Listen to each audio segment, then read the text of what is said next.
Bonsoir, nous sommes ravis de vous retrouver pour un nouveau numéro de Plus belle ma Sarthe. Ce soir, nous sommes du côté d'Ancines, le point de départ pour découvrir les Alpes-Mancelles, à une dizaine de kilomètres d'Alençon. Un village qui mérite vraiment le détour et que nous allons découvrir en compagnie de ses administrés. On parlera de sport, notamment avec une nouvelle discipline, on parlera d'artisanat. Et puis on découvrira également le patrimoine de cette charmante commune. Dans la deuxième partie de l'émission, comme à l'accoutumée, on trouvera nos chroniqueurs habituels et notre invité surprise à la fin.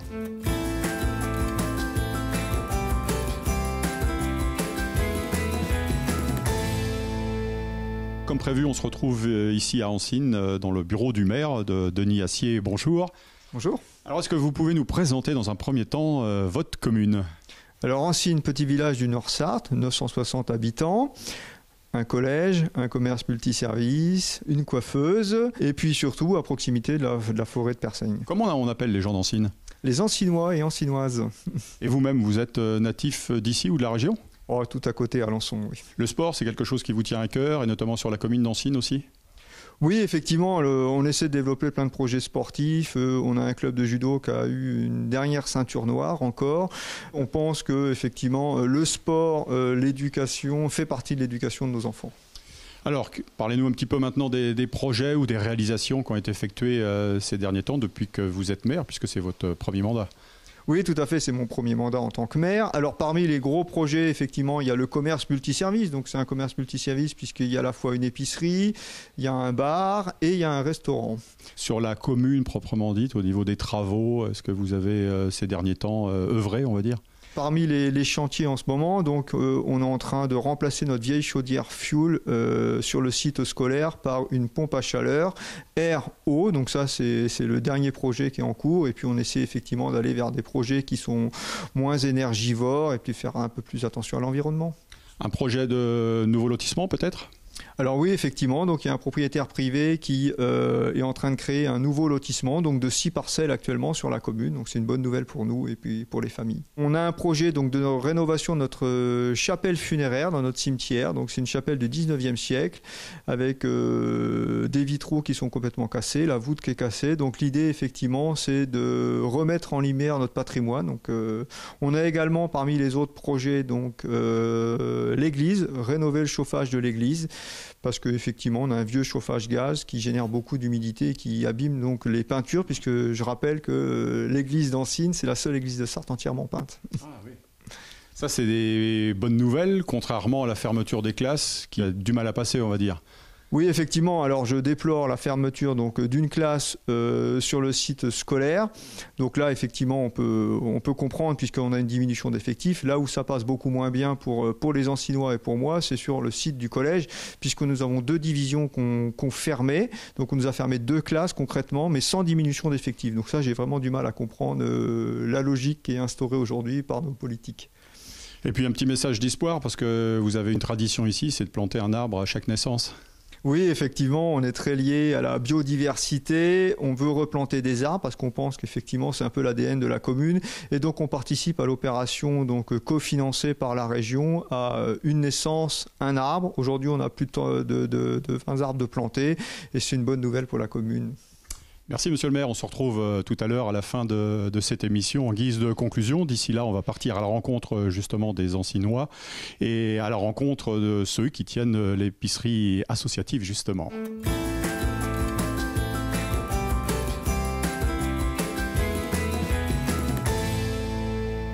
On retrouve Daniel Ricordo ici, nous sommes à l'abri dans un lieu qui va nous présenter. Bonjour Daniel. Oui, bonjour, et donc voilà, vous êtes dans le dépôt de pain de la commune d'Ancines et c'est l'établissement où était le multiservice avant. Alors justement, c'est ça, c'est un lieu que vous avez créé ici, vous avez remis au goût du jour pour pallier l'absence d'une boulangerie et puis d'une épicerie. Voilà, oui, exactement. Oui. On voulait surtout garder un lien avec la population d'Ancines, parce qu'il y a beaucoup de personnes qui n'avaient pas de pain, et donc je me suis mis en avant pour créer ce dépôt de pain, quoi. Alors là, ça veut dire que vous êtes là, vous, aujourd'hui, ça veut dire que vous êtes plusieurs bénévoles à vous relayer ? Oui, on est environ une quinzaine, 15 à 18 bénévoles, et on travaille toujours en binôme. Et donc aujourd'hui, je viens pratiquement tous les jours déjà pour relever la recette et puis ensuite être avec les gens qui sont là ici. Ouais. Alors on peut dire que c'est un lieu transitoire en attendant que quelqu'un vienne s'installer ici à Ancines. Oui, voilà, oui, tout à fait. Oui, oui, oui. Et donc, on espère que ça va arriver le plus vite possible quand même. Hein. Bon, alors on voit ici, vous faites également bar pour les amis, on va dire. Ah bah, on fait bar, bah oui, il y a non seulement les amis, mais enfin, il y a quand même des personnes qui viennent boire le café. On ne fait uniquement que le café chocolat naturellement.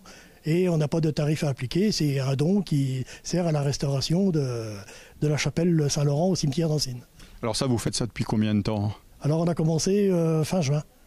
Donc ça fait plus de 4 mois qu'on est en place. Quoi. Et on imagine que c'est quelque chose qui doit être apprécié de tous les gens d'Ancines.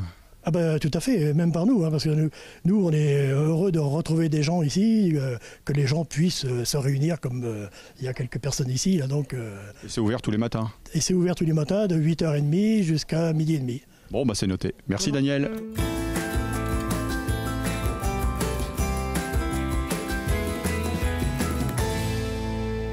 Avec Éric Laurent et Hubert de la Bretèche, ici toujours à Ancines, pour parler maintenant des abeilles et du fameux rucher communal. Bonjour Hubert, le rucher c'est quelque chose dont vous vous occupez je crois depuis plusieurs décennies.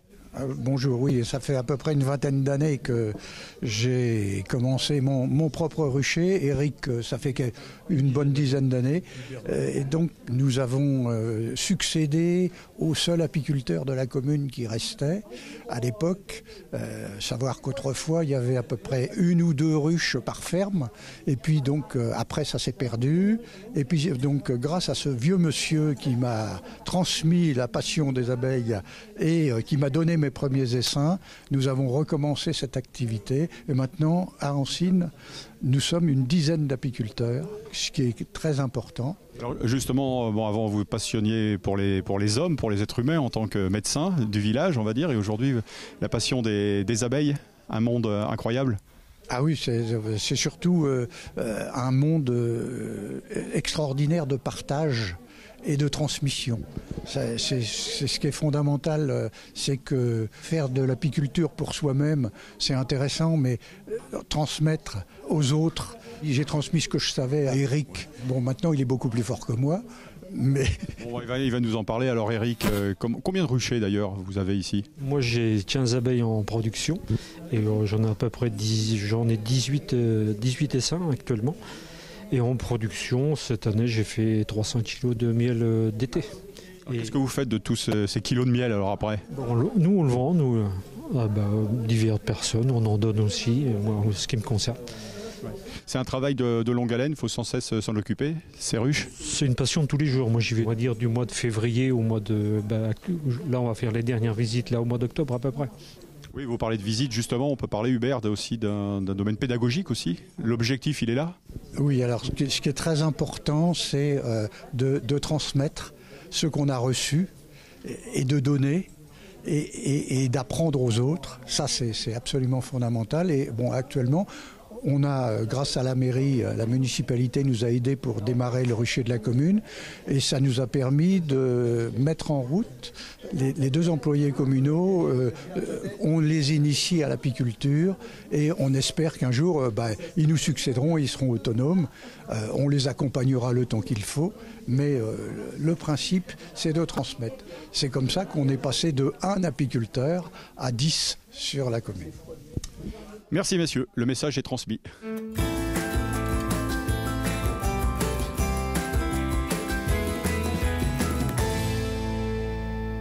Voilà, on se retrouve ici au gymnase d'Ancines pour vous parler d'une discipline un peu particulière. Il s'agit du laser run et nous sommes en compagnie de Gaëlle Assier, qui est la professeure de sport ici au gymnase et au collège. Bonjour. Bonjour. Alors, d'abord, présentez-nous cette discipline, on va dire un peu atypique, puisqu'il n'en existe pas beaucoup dans la Sarthe. Alors au niveau scolaire, ça commence à se développer. Maintenant au niveau fédéral, c'est vrai que c'est pas du tout connu. Alors vous avez certainement assisté aux Jeux Olympiques cet été avec Élodie Clouvel qui nous a ramené une médaille d'argent en pentathlon moderne.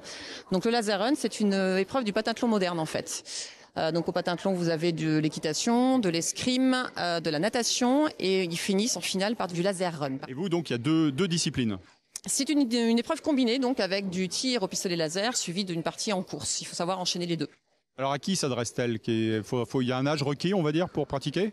Alors on pratique au collège et au lycée maintenant. C'est vrai que je vous le disais, dans le sport scolaire, ça se développe énormément maintenant. Donc nous, ici à Ancines, on les fait débuter en 6e. On en refait un petit peu en 4e. Là, c'est leur première séance aujourd'hui avec mes 4e. Et en 3e, ils en font un cycle entier aussi. Et nous, donc, on le développe beaucoup aussi dans notre association sportive. Comment est née justement cette aventure ici à Ancines du laser run? Alors nous, on a commencé à s'y mettre. On est un petit peu en avance en Sarthe. On a commencé à s'y mettre il y a maintenant, je pense, 6-7 ans, par un collègue qui était chez nous à l'époque, qui a fait une formation à l'INSEP à l'époque. Donc il nous a parlé de cette activité. On a tout de suite été dans son sens en essayant de le développer. Alors on a commencé avec les moyens du bord, avec des cerceaux qu'on collait au mur et on faisait courir les élèves. Et puis dès qu'on a eu un petit peu d'économie sur notre budget EPS ou notre budget d'AS, on a acheté un premier lot de pistolets. On se faisait aussi prêter des carabines par des clubs de tir locaux pour essayer de développer ça. Et puis on a obtenu des subventions, voilà, pour maintenant avoir tout notre équipement. C'est un équipement qui coûte très cher, mais du coup maintenant on est indépendant et on le développe donc à fond dans notre collège. Bon, concrètement, un dernier mot sur l'aspect sportif, parce que vous avez une équipe qui s'est distinguée au niveau national. Oui, alors c'est ce que je vous disais, on est en avance en Sarthe en fait. Nous, ça fait 6 ans qu'on le pratique. Les autres collègues s'y mettent depuis 2-3 ans, donc on a encore un peu d'avance, ce qui nous permet d'être qualifiés au championnat de France 2 années de suite. La première année, on a fini 5e au sprint en plus, on aurait pu être 4e. Et l'année dernière, oui, championnat de France UNSS. Et l'année dernière, on a fini 6e. Et pour les autres, il y a une épreuve qui est organisée chaque année ici à Ancines. Tout à fait. Ça s'appelle l'Ancinoise et depuis 3 ans, alors avant c'était une course à pied et depuis 3 ans on l'a fait en formule laser run. Donc le but c'est de faire découvrir l'activité aux gens du village, mais même d'ailleurs. Bon, pour l'instant on arrive uniquement à voir les élèves en fait de l'établissement qui s'inscrivent avec leurs parents. Donc ça c'est assez sympa. On fait un classement famille, c'est assez convivial. Mais on aimerait bien qu'il y ait du monde d'autres d'Alençon, du Mans qui viennent découvrir l'activité. Donc c'est mi-juin, le 14 juin, un vendredi soir. Et j'espère donc que ça marchera cette année avec nos élèves pour qu'on puisse avoir suffisamment de juges pour pouvoir encadrer cette épreuve.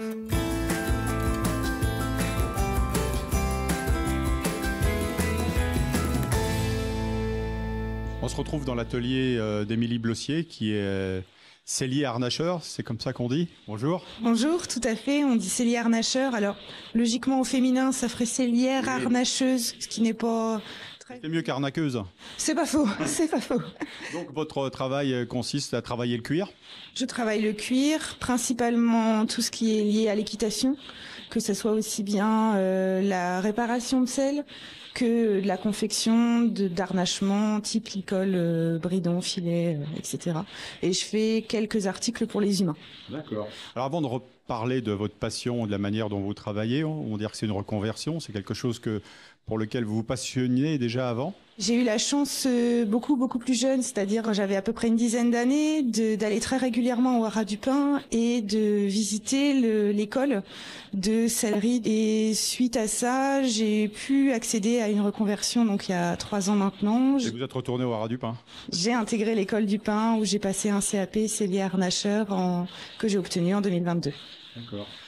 Alors, on revient donc à votre nouveau métier. Donc, vous l'avez dit, vous réparez, vous fabriquez des selles notamment?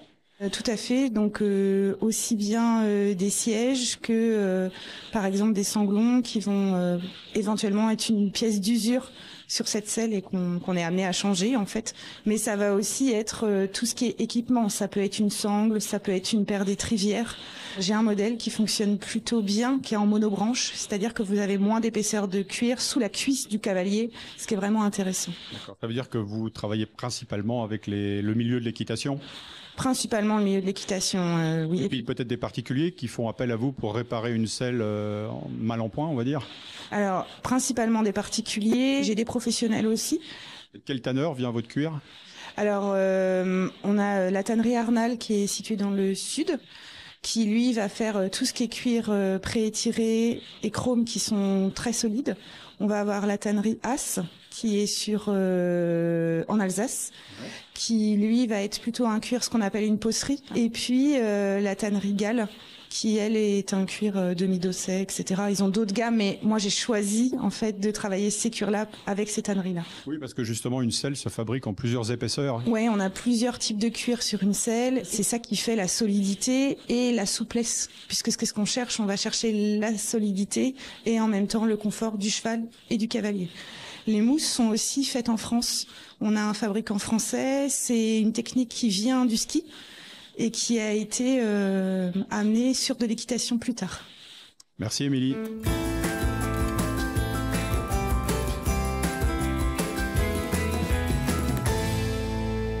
Voilà, on arrive au terme de cette émission consacrée aujourd'hui à Ancines avec Monsieur le maire. Monsieur le maire, on peut dire aussi que c'est une satisfaction d'effectuer ce travail avec vos équipes ici sur la commune. Oui, c'est toujours un vrai bonheur d'être au service effectivement des Ancinois, de mener à bien le projet avec une équipe effectivement qui est très dynamique. Et puis ça va nous permettre d'ouvrir sur d'autres projets à l'avenir, oui. Bon, ça vous donne envie de rempiler peut-être en 2026 ? On y réfléchit, mais oui, effectivement, c'est une bonne expérience aujourd'hui et je suis très satisfait de ce que j'ai fait. Et effectivement, je pense que 2026, on peut sereinement penser à un nouveau mandat. Avec d'autres chantiers aussi en perspective ? Oui, effectivement, l'un des chantiers qui pourrait être prévu, c'est la rénovation du bourg. Donc, le bourg d'Ancines commence à être vieillot et effectivement commencer à repenser la manière dont on peut essayer de partager la vie entre les voitures, les piétons, les personnes à mobilité réduite. C'est tout ça l'enjeu d'un réaménagement de bourg. Eh bien, merci. Merci. On se retrouve dans quelques instants avec nos chroniqueurs habituels et puis notre invité surprise. À tout de suite.